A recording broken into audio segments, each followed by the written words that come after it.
नमस्कार, प्रणाम। मैं रामानंद। साथियों, एक बार फिर से मेरे YouTube चैनल ऑनलाइन सॉल्यूशन पर आप सभी का स्वागत है। साथियों, आज हम बात करेंगे कि मुख्यमंत्री उद्यमी योजना से जो सरकार से जो 10 लाख का लोन मिलता है, वो फॉर्म कब से फिलअप होता है, किस तरह से फॉर्म भरने पर सिलेक्ट होने का चांस ज़्यादा होता है और फॉर्म में लगने वाले डॉक्यूमेंट कौन-कौन से होते हैं, इन्हीं सभी मुद्दों पर आज हम बात करेंगे।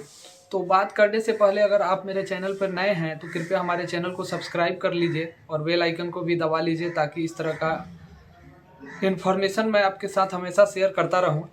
और मुझे आशा और उम्मीद है कि आप मेरे वीडियो को ज़रूर लाइक और शेयर और सब्सक्राइब करेंगे। तो चलिए वीडियो को शुरू करते हैं।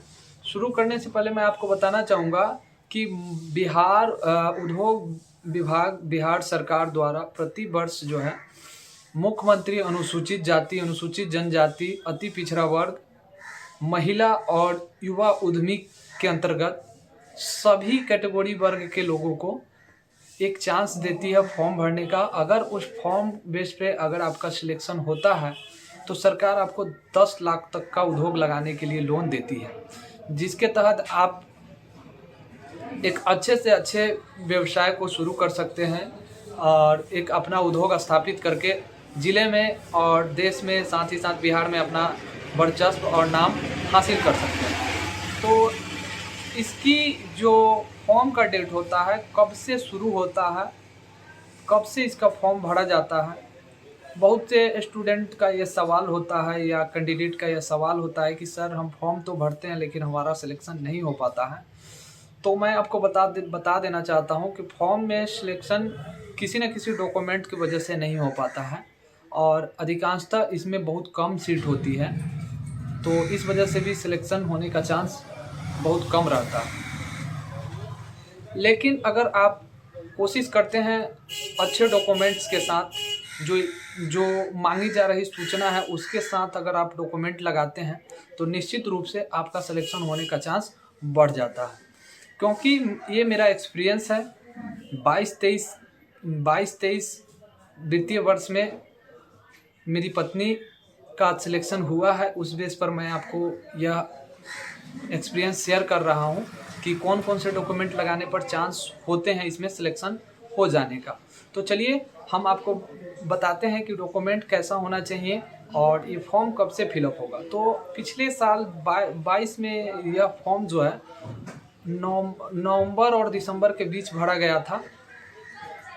तो इस बार भी चांस है कि ये फॉर्म अक्टूबर नवंबर के बीच ही भरा जाएगा और दिसंबर लास्ट तक इसका जो है सिलेक्शन लिस्ट जारी हो जाता है।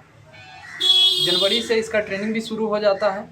तो आप लोग मेरे चैनल को सब्सक्राइब कर लेंगे तो निश्चित रूप से जब भी फॉर्म फिलअप होगा तो मैं आपको इसके बारे में जानकारी देता रहूँगा। आपको बता दें कि इस क्षेत्र में जो है उद्योग लगाने के लिए बिहार सरकार जो है 10 लाख तक का लोन देती है, जिसमें 50% जो है वो सब्सिडी के तौर पर होता है और 50% को आपको 84 किस्त में इसके किस्त अदा करने होते हैं। तो एक सुनहरा मौका होता है युवाओं के लिए, जो लोग बेरोजगार हैं उनके लिए। लेकिन इसमें बहुत सारे युवा फॉर्म भरने में कुछ गलती करते हैं, जिसकी वजह से उनका सिलेक्शन पहले ही नहीं हो पाता है। गलती क्या करते हैं कि वे लोग फोटोकॉपी लगाकर, यानी फोटो मार्कशीट हो गया, आवासीय प्रमाण पत्र हो गया, जातीय प्रमाण पत्र हो गया, इन सबों के फोटोकॉपी से भी ऑनलाइन आवेदन कर देते हैं, जो बिल्कुल गलत है। आप लोग जब भी आवेदन करें ओरिजिनल हार्ड कॉपी को ही स्कैन करके आवेदन करें ताकि सिलेक्शन होने का चांस ज़्यादा रहे। और मैं आपको बता देना चाहूँगा कि इसमें जितने भी लोग ऑनलाइन आवेदन करते हैं उन सभी स्टूडेंट का चयन इसमें नहीं हो पाता है। इसमें बहुत कम ही स्टूडेंट का चयन हो पाता है।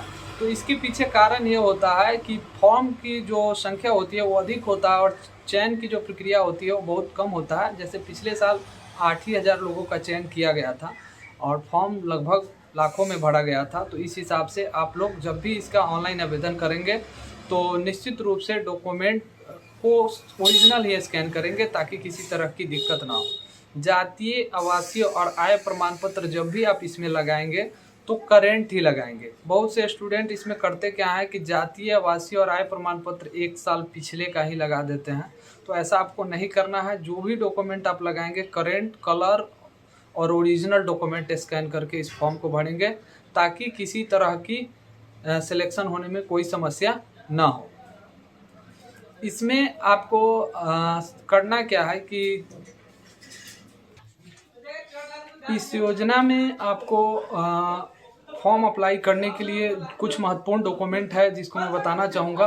आपका जो निवास प्रमाण पत्र होना चाहिए, करेंट होना चाहिए। मैट्रिक का एक सर्टिफिकेट या मार्कशीट इसमें ज़रूरी है। इंटरमीडिएट का मार्कशीट और सर्टिफिकेट ज़रूरी है। जाति प्रमाण पत्र आपको लगाना पड़ेगा इसमें। अगर महिला के नाम से अगर आप फॉर्म भर रहे हैं तो ये ध्यान रखें कि महिला का जो जाति बनेगा वो उनके मायके से बनेगा। बहुत से लोग यहाँ का भी जाति लगा देते हैं, पुराना जाति लगा देते हैं, जिसके कारण उनका फॉर्म जो है एक्सेप्टेबल नहीं हो पाता। तो इन बातों का ध्यान रखें। जब भी आप किसी महिला का फॉर्म भरें तो उनके पिता के यहाँ से जाति प्रमाण पत्र बनवाएं, ताकि रूल के अकॉर्डिंग आपका फॉर्म भरा जा सके। इसके बाद इसमें एक आधार कार्ड आपको देना होगा, पैन कार्ड देना होगा, एक पासपोर्ट साइज तुरंत का खींचा हुआ फोटो इसमें लगाना होगा, एक सिग्नेचर इसमें देना होगा, और अगर आपके पास जीएसटी है तो जीएसटी और एक चेक इसमें लगाने पड़ेंगे। अगर ये सब नहीं है फिर भी आप आधार उद्योग से आप चाहें तो सिलेक्शन होने के बाद इसमें आप खाता खुलवा सकते हैं। आप चाहें तो आधार उद्योग से भी इसमें करेंट अकाउंट खुलवा सकते हैं। इसमें करेंट अकाउंट किसी निजी व्यक्ति के नाम से नहीं खुलता है। इसके लिए आपको अपने उद्योग के नाम से ही इसमें एक करेंट अकाउंट खुलवाना पड़ता है। तो आप इन सब बातों का विशेष ध्यान रखेंगे। जैसे ही आपका सिलेक्शन हो जाएगा आप जीएसटी बनवाकर करेंट अकाउंट खुलवाकर पोर्टल पर अप टू डेट कर देंगे, ताकि इसमें किसी भी तरह की समस्या फॉर्म में ना हो। और मैं एक बार लास्ट में और बताना चाहूँगा कि आप लोग उद्यमी योजना से संबंधित जितनी भी जानकारी 2023-24 में आने वाली है उन सभी के लिए आप मेरे चैनल को सब्सक्राइब कर लीजिए, ताकि मैं हमेशा समय समय पर इस योजना के अंतर्गत वीडियो डालता रहूँगा और आपको इस योजना के बारे में पूरी जानकारी देता रहूँगा। क्योंकि मेरा एक्सपीरियंस है साथियों, क्योंकि मेरी पत्नी का 22-23 में चयन हुआ है, जिस हिसाब से मैं आपको बता रहा हूँ। तो आप लोग निश्चित रूप से मेरे चैनल को सब्सक्राइब कर लीजिए, ताकि इसी तरह का इन्फॉर्मेशन मैं आपके लिए देता रहूँ। जय हिंद।